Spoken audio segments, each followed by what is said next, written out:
അപ്പോൾ നമുക്ക് ആദ്യം തന്നെ പ്രീവിയസ് ഇയർ ക്വസ്റ്റ്യൻസ് സോൾവ് ചെയ്ത് തുടങ്ങാം.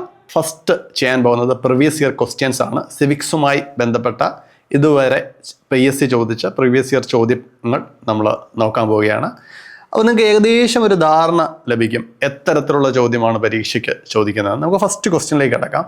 The condition of service of members of all India service are determined by. All India service എന്ന് പറയുന്ന ടോപ്പിക്ക് നമ്മുടെ സിലബസിൻ്റെ അകത്തുണ്ട്. അപ്പോൾ ഓൾ ഇന്ത്യ സർവീസ് മെമ്പേഴ്സിൻ്റെ കണ്ടീഷൻസ് ഡിറ്റർമൈൻ ചെയ്യുന്നത് ആരാണ് എന്നാണ് ചോദിച്ചിരിക്കുന്നത്.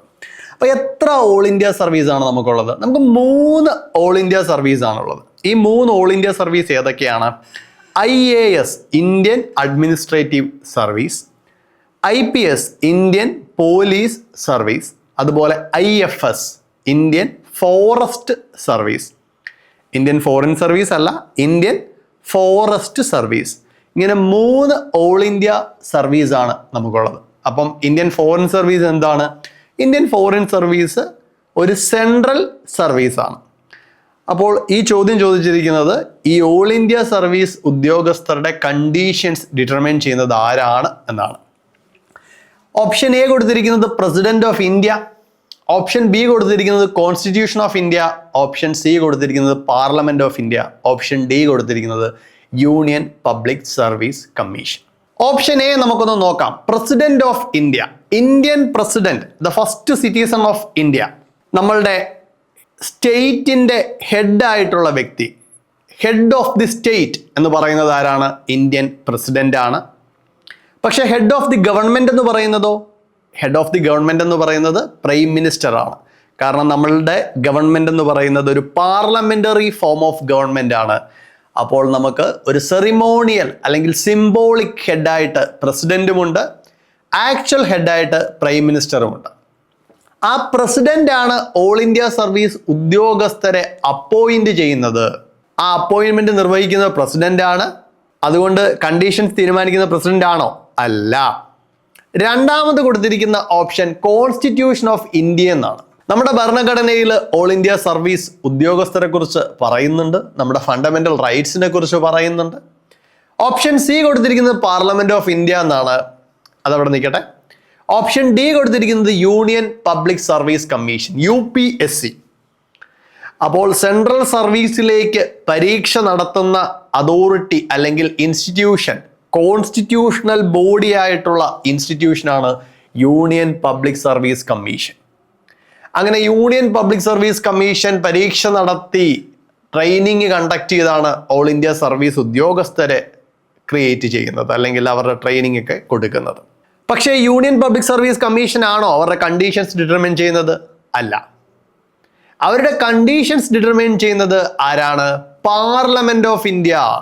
മനസ്സിലാക്കിയിരിക്കുക, ഇതിന്റെ ഉത്തരം എന്താണ്? Parliament of India. അല്ലെങ്കിൽ സെൻട്രൽ ഗവൺമെന്റ് എന്ന ഓപ്ഷൻ ഉണ്ടായിരുന്നെങ്കിൽ സെൻട്രൽ ഗവൺമെന്റ് എന്നായേനെ. ഈ ഓപ്ഷൻസിൽ കറക്റ്റ് ആൻസർ എന്ന് പറയുന്നത് പാർലമെന്റ് ഓഫ് ഇന്ത്യ ആണ്. ഇന്ത്യൻ പാർലമെന്റ് ആണ് തീരുമാനിക്കുന്നത് ഓൾ ഇന്ത്യ സർവീസ് ഉദ്യോഗസ്ഥരുടെ കണ്ടീഷൻസ്. അപ്പൊ മറക്കണ്ട, ഇന്ത്യൻ പാർലമെന്റ് ആണ് തീരുമാനിക്കുന്നത് ഓൾ ഇന്ത്യ സർവീസ് ഉദ്യോഗസ്ഥരുടെ കണ്ടീഷൻ. ഓപ്ഷൻ സി ആണ് ഇതിന്റെ ആൻസർ. അപ്പോൾ നമ്മൾ പഠിച്ച ഫാക്ട്സ് ഒന്ന് ജസ്റ്റ് റീകോൾ ചെയ്യാം. ഓൾ ഇന്ത്യ സർവീസ് എന്ന് പറയുന്നത് 3 സർവീസുകളാണ്. IAS Indian administrative service, IPS Indian police service, IFS Indian forest service. ഈ 3 സർവീസിലേക്കും തെരഞ്ഞെടുപ്പ് പരീക്ഷ നടത്തുന്നത് ആരാണ്? യൂണിയൻ പബ്ലിക് സർവീസ് കമ്മീഷൻ ആണ്, UPSC. മെറിറ്റ് ഗാർഡിയൻ അല്ലേ, നമ്മുടെ മെറിറ്റ് സിസ്റ്റത്തിന്റെ ഗാർഡിയൻ ആണ് യൂണിയൻ പബ്ലിക് സർവീസ് കമ്മീഷൻ എന്ന് പറയുന്നത്. അതൊരു കോൺസ്റ്റിറ്റ്യൂഷണൽ ബോഡിയാണ്. എന്താണ് ഒരു കോൺസ്റ്റിറ്റ്യൂഷണൽ ബോഡി? ഭരണഘടനയിൽ വ്യക്തമായുള്ള ആർട്ടിക്കിൾ പറഞ്ഞിട്ടുണ്ടെങ്കിൽ അത്തരത്തിലുള്ള ഒരു ബോഡിക്കാണ് നമ്മൾ കോൺസ്റ്റിറ്റ്യൂഷണൽ ബോഡി എന്ന് പറയുന്നത്. അത്തരത്തിലുള്ളൊരു ബോഡിയാണ് UPSC. അതുപോലത്തെ ഒരു ബോഡിയാണ് ഇലക്ഷൻ കമ്മീഷൻ. അതുപോലത്തെ ഒരു ബോഡിയാണ് സ്റ്റേറ്റ് PSC. ഇതൊക്കെ കോൺസ്റ്റിറ്റ്യൂഷണൽ ബോഡീസിന് ഉദാഹരണമാണ്. അപ്പോൾ ഇതിന്റെ ഉത്തരം പാർലമെന്റ് ഓഫ് ഇന്ത്യ ആണ്. ഇന്ത്യൻ പാർലമെന്റ് ആണ് അവരുടെ കണ്ടീഷൻസ് ഡിറ്റർമൈൻ ചെയ്യുന്നത്. നമുക്ക് നെക്സ്റ്റ് ക്വസ്റ്റ്യനിലേക്ക് പോകാം. Constitutional safeguards to civil servants are ensured by. ഞാൻ ഓൾറെഡി പറഞ്ഞു, സിവിൽ സർവീസ്, ഓൾ ഇന്ത്യ സർവീസിനെ കുറിച്ചൊക്കെ ഭരണഘടനയിൽ പറഞ്ഞിട്ടുണ്ട്. അപ്പോൾ ഈ സിവിൽ സർവീസുകാർ അല്ലെങ്കിൽ സിവിൽ സർവൻസ് എന്ന് പറയുന്നത് സിവിൽ സൊസൈറ്റിയെ സർവ് ചെയ്യുവാൻ വേണ്ടിയുള്ള ഉദ്യോഗസ്ഥരാണ്. അത്തരത്തിലുള്ള ഇവരുടെ ജോലി നിർവഹണത്തിൻ്റെ സമയത്ത് പൊളിറ്റിക്കൽ പ്രഷേഴ്സൊക്കെ ഹാൻഡിൽ ചെയ്യേണ്ടി വരും, അതിനൊക്കെ എതിരായിട്ടൊക്കെ പ്രവർത്തിക്കേണ്ടി വരും. അപ്പോൾ ഇവർക്ക് ഭരണഘടന നിഷ്കർഷിക്കുന്ന ചില സേഫ് ഗാർഡ്സ് ഉണ്ട്, ചില സുരക്ഷിതമായ കാര്യങ്ങൾ. ഭരണഘടന പ്രകാരം ഇവർ ഫ്രീ ആൻഡ് ഫെയർ ആയിട്ട് വർക്ക് ചെയ്യുന്നതിന് വേണ്ടി ഭരണഘടന ചില അധികാരങ്ങളും ചില സംരക്ഷണങ്ങളും ഇവർക്ക് ഒരുക്കി കൊടുക്കുന്നുണ്ട്.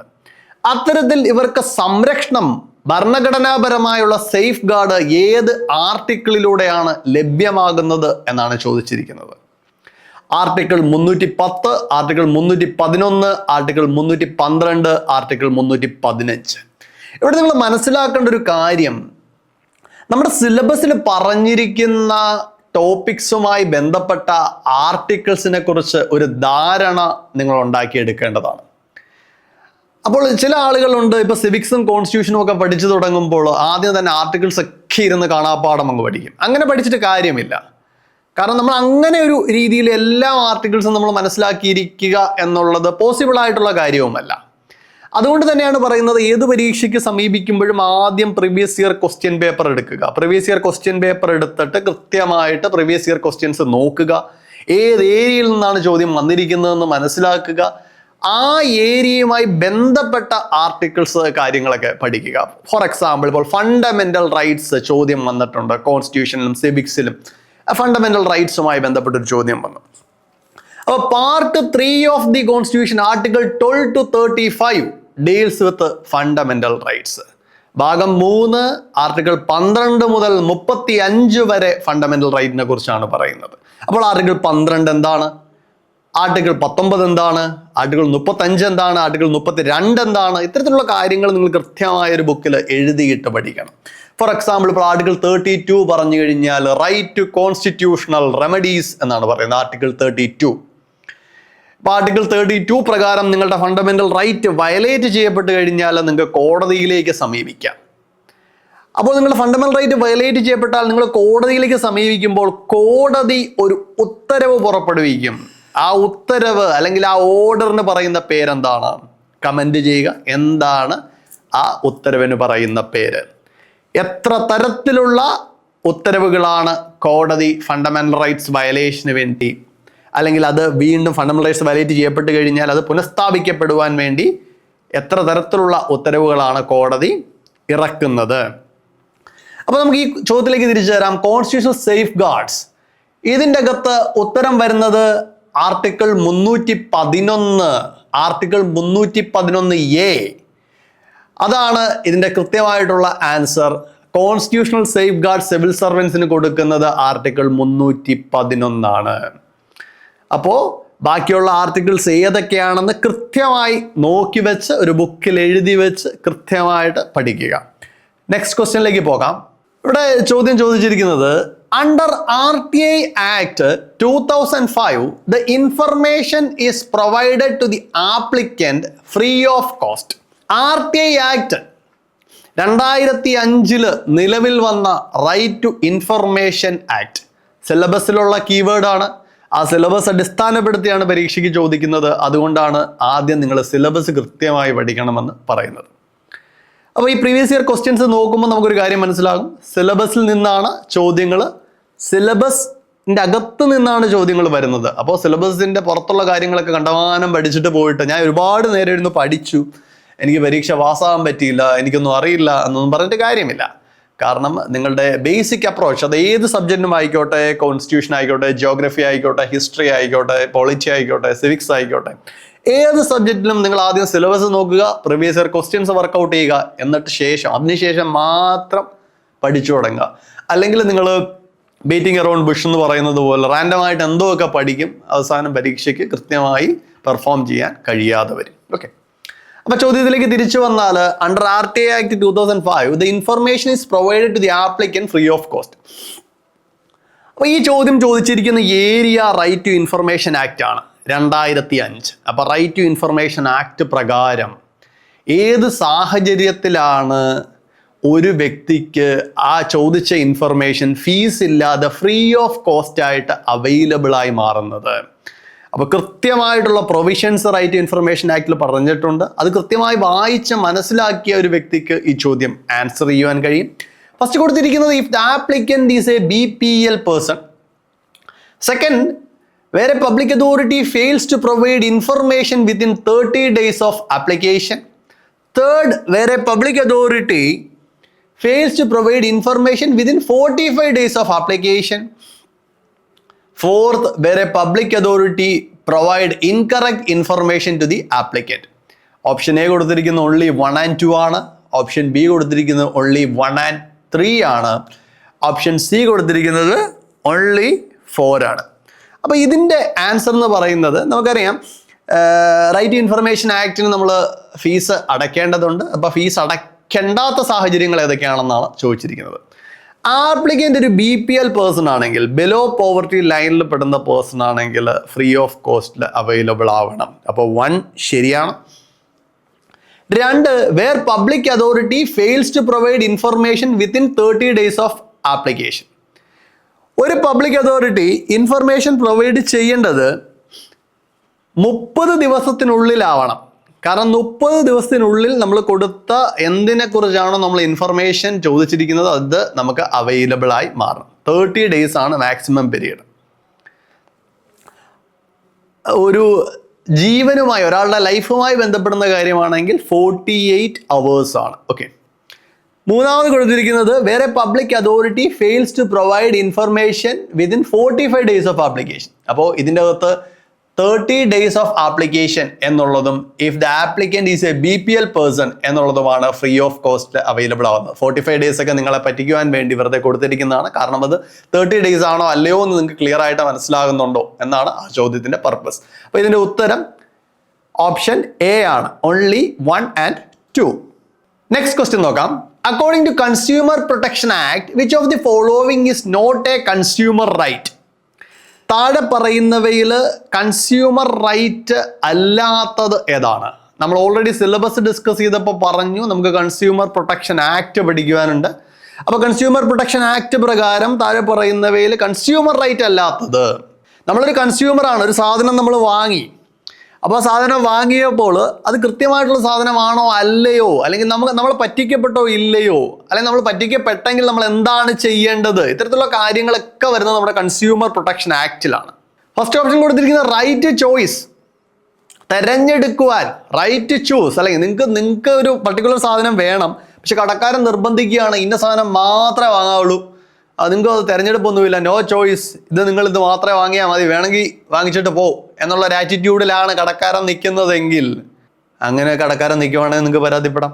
കാരണം നിങ്ങൾക്ക് റൈറ്റ് ചോയ്സ് ഉണ്ട്, തിരഞ്ഞെടുക്കുവാൻ. നിങ്ങൾക്ക് വേണമെങ്കിൽ ആ കടയിൽ നിന്ന് മേടിച്ചാൽ മതി, നിങ്ങൾക്ക് വേണമെങ്കിൽ ഒരു പർട്ടിക്കുലർ കമ്പനിയുടെ സാധനം മേടിച്ചാൽ മതി. നിങ്ങൾക്ക് കൃത്യമായി നോക്കിയിട്ട് ഇൻഫർമേഷനൊക്കെ അവൈലബിൾ ആക്കി നോക്കിയിട്ട് നിങ്ങളുടെ ഉള്ളിൽ ഏതാണ് നിങ്ങൾക്ക് ഏറ്റവും അനുയോജ്യമായിട്ടുള്ള കാര്യമാണെന്ന് മനസ്സിലാക്കിയിട്ട് നിങ്ങൾ വാങ്ങിയാൽ മതി. അപ്പോൾ റൈറ്റ് ചോയ്സ് ഒരു കൺസ്യൂമർ റൈറ്റ് ആണ്, ഉറപ്പിച്ചോളൂ. റൈറ്റ് ചോയ്സ് ഒരു കൺസ്യൂമർ റൈറ്റ് ആണ്. റൈറ്റ് കൺസ്യൂമർ എഡ്യൂക്കേഷൻ, ഒരു പർട്ടിക്കുലർ കാര്യത്തെക്കുറിച്ച് അല്ലെങ്കിൽ നിങ്ങൾ മേടിക്കുന്ന ഒരു സംഗതിയെക്കുറിച്ച് മനസ്സിലാക്കുക, അതിനെക്കുറിച്ച് പഠിക്കുക. ഇത്തരത്തിലുള്ള കാര്യങ്ങൾ നിങ്ങൾക്ക് റൈറ്റ് ഉണ്ടോ? തീർച്ചയായിട്ടും ഉണ്ട്. Right to consumer education. Option D നോക്കാം. Right to be heard or right to representation. നിങ്ങൾ പറ്റിക്കപ്പെട്ടു അല്ലെങ്കിൽ നിങ്ങൾക്ക് കൃത്യമായിട്ടുള്ള സാധനം തന്നില്ല, അങ്ങനെയാണെങ്കിൽ നിങ്ങൾക്ക് കംപ്ലൈൻറ്റ് ചെയ്യുവാനും നിങ്ങൾക്ക് കോടതിയെ സമീപിക്കുവാനുമുള്ള അവകാശമുണ്ടോ? തീർച്ചയായിട്ടും ഉണ്ട്. പക്ഷെ ഇല്ലാത്തത് എന്താണ് എന്നാണ് ചോദിച്ചിരിക്കുന്നത്. ഓപ്ഷൻ സി ഒന്ന് നോക്കിയേ, റൈറ്റ് ടു ബാർഗെയിൻ.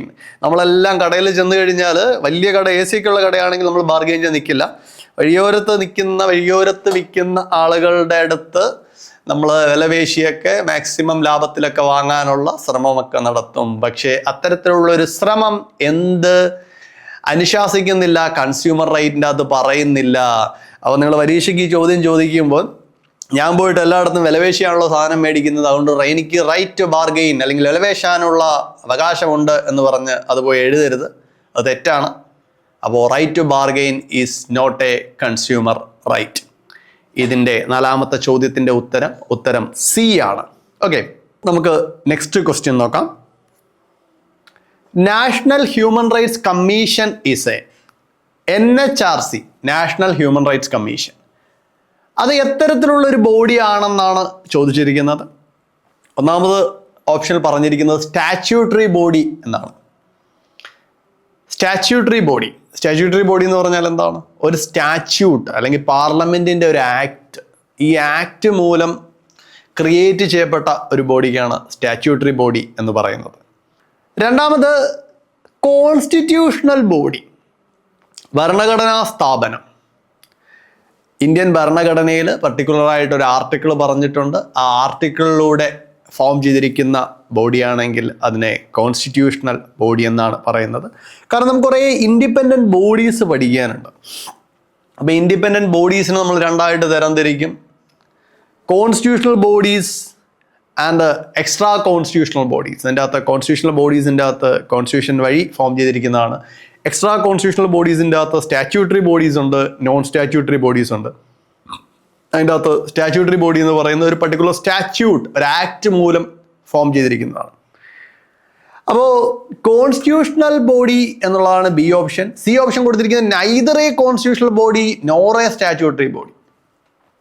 ഇപ്പോൾ ഒരു പ്ലാനിംഗ് കമ്മീഷൻ പോലെ, നീതി ആയോഗ് പോലത്തെ ഒരു ബോഡി ആണെങ്കിൽ അത് കോൺസ്റ്റിറ്റ്യൂഷണൽ ബോഡിയും അല്ല, സ്റ്റാറ്റ്യൂട്ടറി ബോഡിയും അല്ല. അതൊരു എക്സിക്യൂട്ടീവ് റെസൊല്യൂഷൻ മൂലം ഫോം ചെയ്യുന്ന ബോഡിയാണ്. D option is an extra constitutional body. ഇതിൻ്റെ അകത്ത് ഏറ്റവും ആപ്റ്റ് ആയിട്ടുള്ള ആൻസർ എന്ന് പറയുന്നത് ഓപ്ഷൻ എ, സ്റ്റാറ്റ്യൂട്ടറി ബോഡിയാണ്. കാരണം NHRC ഫോം ചെയ്തിരിക്കുന്നത് പാർലമെൻറ്റിൻ്റെ ഒരു ആക്ട് മൂലമാണ്. പാർലമെൻറ്റിൻ്റെ ഒരു ആക്ട് മൂലമാണ് NHRC ഫോം ചെയ്തിരിക്കുന്നത്. അതുപോലെ തന്നെ സ്റ്റേറ്റിൽ നമുക്ക് SHRCയും ഉണ്ട്, സ്റ്റേറ്റ്സ് ഹ്യൂമൻ റൈറ്റ്സ് കമ്മീഷൻ. ദേശീയ മനുഷ്യാവകാശ കമ്മീഷൻ എന്ന് പറയുന്നത് ഒരു സ്റ്റാറ്റ്യൂട്ടറി ബോഡിയാണ്. അത് പാർലമെന്റിന്റെ ഒരു ആക്ട് മൂലം ഫോം ചെയ്ത ബോഡിയാണ്. അപ്പോൾ ഉത്തരം എന്താണ്? അഞ്ചാമത്തെ ചോദ്യത്തിന് ഉത്തരം ഓപ്ഷൻ എ ആണ്, സ്റ്റാറ്റ്യൂട്ടറി ബോഡി. അപ്പോൾ നമുക്ക് നെക്സ്റ്റ് ക്വസ്റ്റ്യൻ നോക്കാം. The idea of separation of powers implies. അപ്പോൾ idea of separation of power, അപ്പം idea of separation of power എന്ന ആശയം കൊണ്ട് ഉദ്ദേശിക്കുന്നത് എന്താണെന്നാണ് ചോദിച്ചിരിക്കുന്നത്. First, that the same person should not form part of more than one organs of government. രണ്ട്, the one organ of government should not control or interfere with the exercise of its functions by another organ. Third, that one organ of government should not exercise the function of other. അപ്പോൾ ആദ്യം നമ്മൾ മനസ്സിലാക്കിയിരിക്കേണ്ടത് ഇതിലെ ചോദിച്ചിരിക്കുന്ന basic idea എന്ന് പറയുന്നത് നമ്മുടെ സിലബസിൽ government നമുക്ക് പഠിക്കുവാനുണ്ട്, അതുപോലെ ലെജിസ്ലേച്ചർ, എക്സിക്യൂട്ടീവ്, ജുഡീഷ്യറി. ഇപ്പോൾ ഗവൺമെൻറ് എന്ന് പറഞ്ഞാൽ എന്താണ്? The group of people having the authority to govern ചെയ്യാൻ ഓതറൈസ്ഡ് ആയിട്ടുള്ള ഗ്രൂപ്പ് ഓഫ് പീപ്പിളിനാണ് ഗവൺമെൻറ് എന്ന് പറയുന്നത്.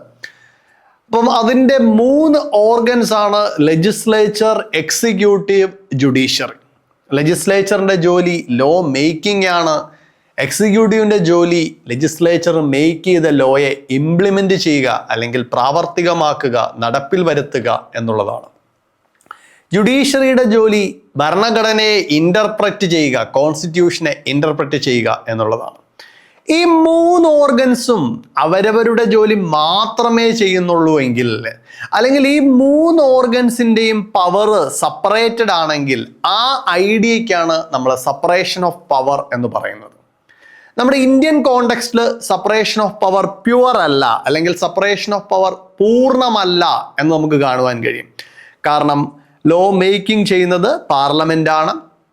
അതുപോലെ ജുഡീഷ്യറിക്കും ലോ മേക്ക് ചെയ്യുവാനുള്ള അധികാരമുണ്ട്. ജുഡീഷ്യറി ലോ മേക്ക് ചെയ്യുന്ന പ്രോസസ് ആണ് judiciary actively involving, that is called judicial activism. അതുപോലെ എക്സിക്യൂട്ടീവിന് ലോ മേക്ക് ചെയ്യുവാനുള്ള അധികാരമുണ്ട്. കാരണം എക്സിക്യൂട്ടീവ് ഓർഡിനൻസിലൂടെ ലോ മേക്കിംഗ് നടത്തുന്നുണ്ട്. അപ്പോൾ നമുക്ക് മനസ്സിലാക്കാൻ കഴിയും ഇന്ത്യൻ കോണ്ടെക്സ്റ്റിൽ ഈ സെപ്പറേഷൻ ഓഫ് പവർ എന്നുള്ളത് പൂർണ്ണമല്ല. പക്ഷേ ഫെഡറൽ കൺട്രീസിൽ, ഇപ്പോൾ USA പോലത്തെ ഫെഡറൽ കൺട്രീസിൽ സെപ്പറേഷൻ ഓഫ് പവർ എന്ന് പറയുന്നത് പൂർണ്ണമായിട്ടുള്ളൊരു ആശയമാണ്. കാരണം ലെജിസ്ലേച്ചറിലെ മെമ്പേഴ്സ് അവിടെ എക്സിക്യൂട്ടീവിലെ മെമ്പേഴ്സ് അല്ല. പക്ഷേ ഇന്ത്യയിലോ ഒരു MPക്ക് മാത്രമേ മിനിസ്റ്റർ ആകുവാൻ കഴിയുകയുള്ളൂ. അദ്ദേഹം ലെജിസ്ലേച്ചറിലെയും മെമ്പറാണ്, എക്സിക്യൂട്ടീവിലെയും മെമ്പറാണ്. അപ്പോൾ ചോദ്യം ചോദിച്ചിരിക്കുന്നത് idea of separation of power implies എന്നാണ്. ഫസ്റ്റ് ഓപ്ഷനിൽ പറയുന്നത് ഒരു വ്യക്തിക്ക് തന്നെ ഒന്നിലധികം ഓർഗൻസ് ഓഫ് ഗവൺമെന്റിൽ മെമ്പർ ആകുവാൻ കഴിയില്ല. ശരിയാണ്, ഒരു വ്യക്തിക്ക് ഒന്നിലധികം ഓർഗൻസ് ഓഫ് ഗവൺമെന്റിൽ മെമ്പർ ആകുവാൻ കഴിയില്ല. എന്തിൽ? സെപ്പറേഷൻ ഓഫ് പവറിൽ. 2, വൺ ഓർഗൻ ഓഫ് ഗവൺമെന്റ്, ഒരു ഓർഗൻ അല്ലെങ്കിൽ ലെജിസ്ലേച്ചറിന് എക്സിക്യൂട്ടീവിന്റെ ജോലിയിൽ ഇടപെടുവാൻ കഴിയില്ല. 3, വേറൊരു ഓർഗൻ ഓഫ് ഗവൺമെന്റ് ഫങ്ഷൻസ് പരസ്പരം അങ്ങോട്ടും ഇങ്ങോട്ടും ചെയ്യുവാൻ കഴിയില്ല. അപ്പൊ ഈ 3 കാര്യങ്ങളും ശരിയാണ്. ഉത്തരം ഓൾ ഓഫ് ദി എബോ ആണ്.